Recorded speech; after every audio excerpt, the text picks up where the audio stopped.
So just talk about your collaboration co-ops with my former radio co-host, Yeah.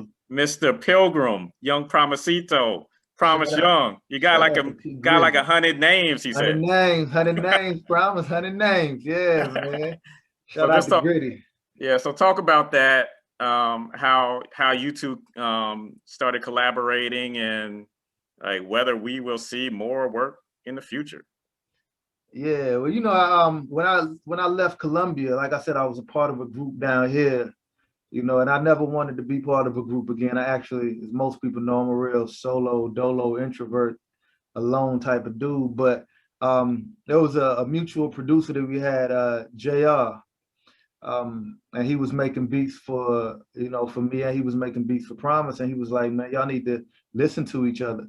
So he let me hear a song that he produced with Promise, but he wouldn't tell me who it was rapping. He was like, I just want you to listen, because the first thing people can do is just start hating, like, no, I don't like it, I don't even like it, they didn't even give it a shot. He's like, I ain't even gonna tell you who it is until it was over.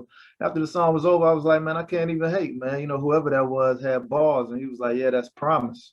So I was like, really? All right. And so we all went together to a studio in Rock Hill at a man named Vic's house. Dropped a lot of music over there. And then we just ended up rapping after that, man. The wild thing is, like, Promise is much more than just an MC rap partner to me, man. We actually became real, real good, and still are real good friends, because, we realized that outside of the rap life, we had a lot in common, but we were vastly different. I grew up in the capital city of South Carolina.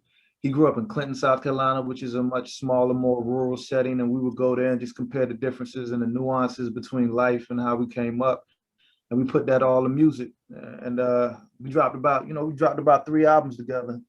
And actually, I was privileged enough to have him on this one. He made, we got together and made music on Free Will, the LP, a song called Back on My Grind.